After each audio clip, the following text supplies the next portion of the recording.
What's up mga ka-food trip? So dahil Saturday ngayon, tara, luto tayo ng hindi standard na adobo. So samahan niyo muna ako pumunta sa palengke. So yan, paglabas ng bahay, school agad at inyo makikita. So yan, napakatahimik and napakalawak din. Sobrang safe dahil may sarili ka security guard. Okay, so dito pa lang namimili sa pamilihang pangusod ng Puerto Princesa sa Barangay San Jose ito. Yan. So, pag namimili ako ng aking mga kailangan, karne, isda, meron akong suki. Yan. Dito ako namimili gawa ng palagi nila ako sinasabihan ng pogi, guwapo. Uy. Okay, so, ang aking gagamitin ay pork liempo para sa ating not standard adobo. Okay. Then, after it, bumili ako 1 kilo. Then, pinachop ko na yan. Para hindi na ako mahirap. Adobo. Chop yan. So, yeah. Ay, na-chop ko lang yan sa kay Kuya. Okay. Expert na expert. Then, bumili din ako ng isda. Sinabay ko pag-ihaw ba? Alam niya na. Pagpulutan. Na-job lang. So, yeah. Para iwas lang sa umay. Palaging karne. So, bumili na rin ako ng isda. Pwede pang ihaw. Okay. So, yeah. Timbang ko lang. Yan. Then, sinabay-sabay ko na rin yung pamili. Para hindi na balik ng balik or hassle. So, yeah. Afterwards, bumili na rin ako ng aking mga kailangan na gulay. So, bumili ako ng celery kasi ang lulutuin ko nga ngayon ay not standard adobo. So, lalagyan ko siya ng celery. Promise, panalo to. So, bumili ako ng celery dyan. Buti nga may celery dyan sa new market. So, yan, bumili ako ng celery. Then, white onions. Yan, tumawa ko rin ng white onions. Diba? So, yan. Yan. Dalawa na yung kinuha ko white onions kasi gagamitin ko pa sa isang content para sa isang dish ng lutuin ko. Then, yan. Wang ba? Or bawang? Mabili na rin ako. Okay? So, medyo mahal yung salary kasi per piece ata 25 pesos ko ito nagkakamit. Yan. So, ito yung mga ingredients natin. Siyempre, celery. Then, soy sauce, Coca-Cola, yan, kasi nga hindi siya standard. Then, gumamit din ako ng chicken powder for mommy. Then, 1 kilo of pork liempo. Yan, white onions, then garlic, then lalagyan ko siya ng egg. Yan.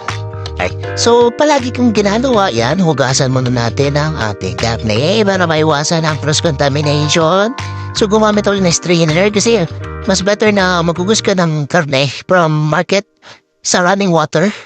Okay? Kaya gumamit ako ng strainer para yung water or yung tubig na pinaghugasan ay hindi bumabalik sa karne kasi paikot-ikot yung bacteria yan. So yan.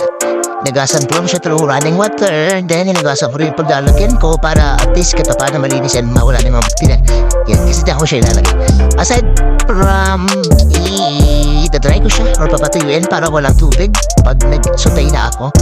Yan. Ayaw ko lang contaminate siya kasi tapos na siya hugasan. Yan.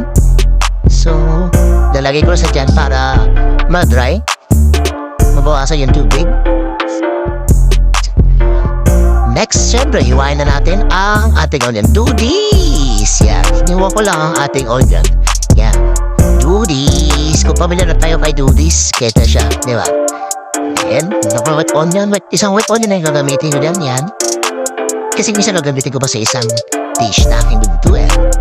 So, yeah. So, mimins ko lang din siya. Gaya ng dati. Do this! 5 minutes lang. Yan, kung saan kaya komportable, ako lang din. Mas maraming onions, mas masarap. Kasi, manamis na Mr. Gawa ito. Okay? Yan, sige. Mince mo lang yan, tito. Yan. So, set aside lang natin yan siya. Alright? Yan yung dati.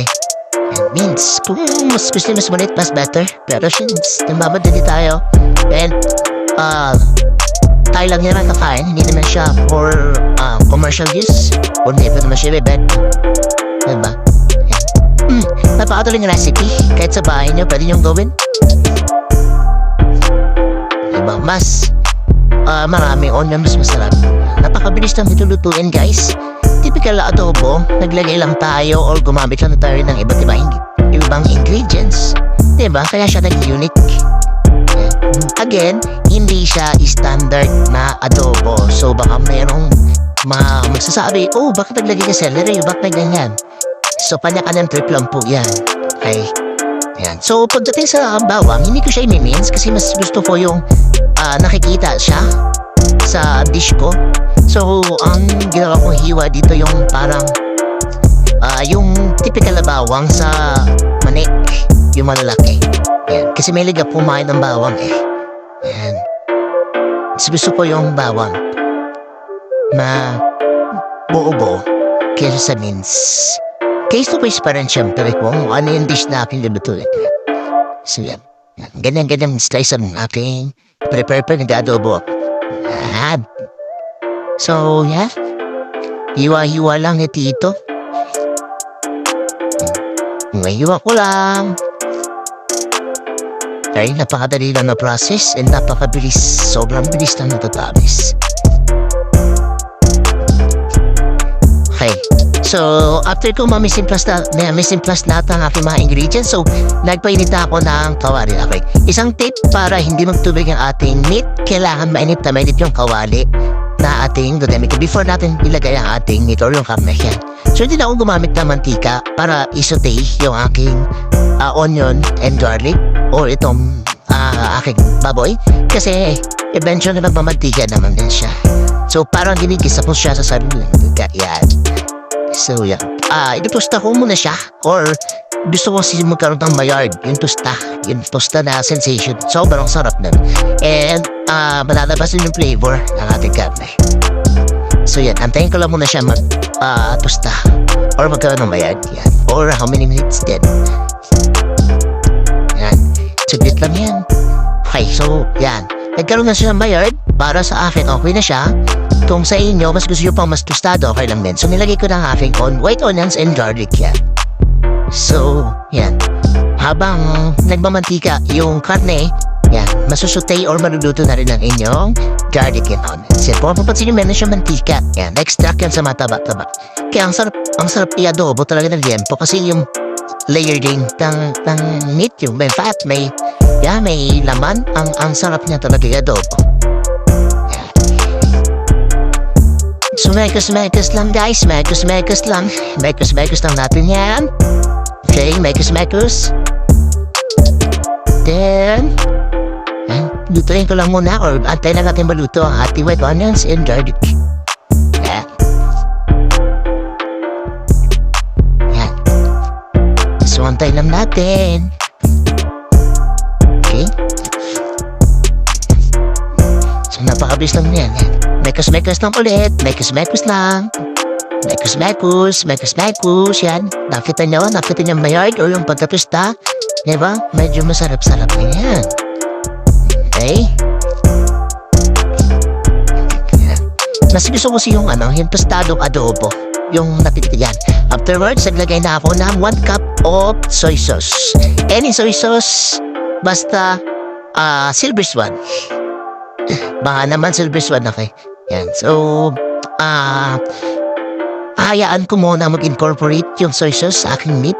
Yan. So, isutay ko siya or papakuloyin ko muna yung aking soy sauce sa meat. Yan. So, ayan ko muna siyang kumulo.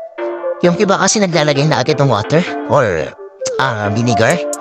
After nila maglagay agad ng soy sauce sa akin, mas gusto ko muna siyang mag-incorporate or mag-bind yung meat and yung soy sauce.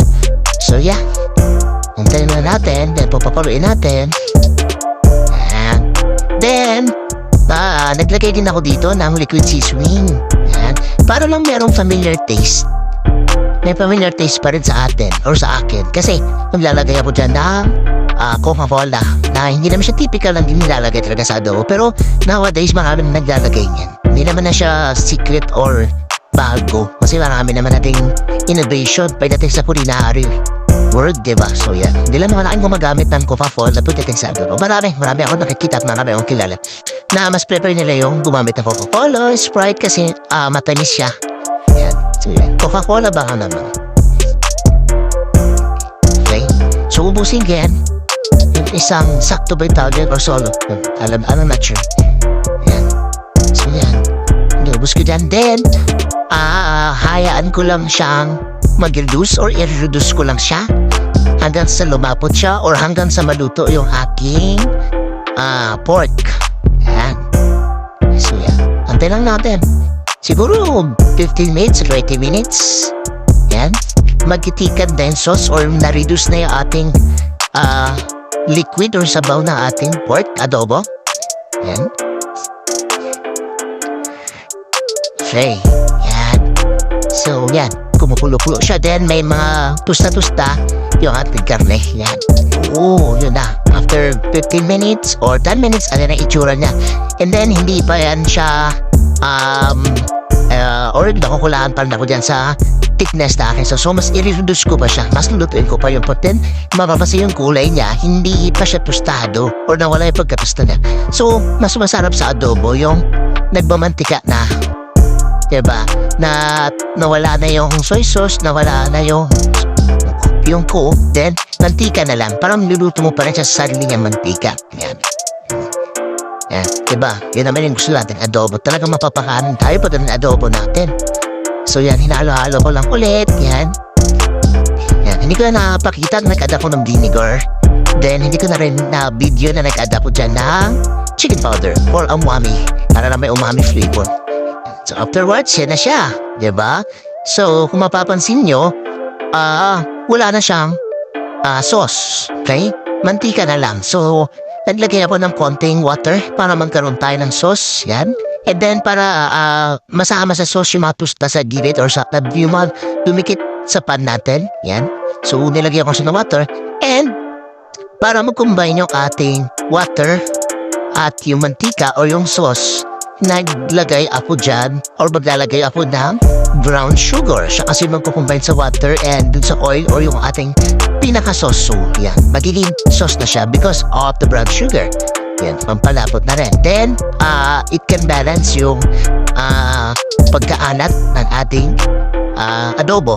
Yan. So, ako lang tamis alat. Yan. Then, naglagay na rin ako ng ating celery. Yung celery leaves lang ang ating ginamit dyan. Oo, sobrang panalo to, promise. Ang sarap pala ng celery sa adobo. Yan, try nyo. Promise. Kung ganyan ang inyong adobo, nakaw. Tataog talaga ang kaldero mo. Then, nagdagyan ako ng sili dyan kasi mas masarap yung medyo maanghang na matamis. Then, may minty flavor. My goodness. Gayon ang adobong hinahanap ko. Takulebo lang konti yan. Okay na yan. Yan. So, kung mapapansin nyo, nagkaroon na siya ng sauce. Diba kanina oil lang. So yan ang ating finished product with egg. Yan. Huwag yun ang pansinin ng egg natin. Medyo nahirapan ako magbalat dyan. Yan. So yeah. Thank you for watching. Goodbye.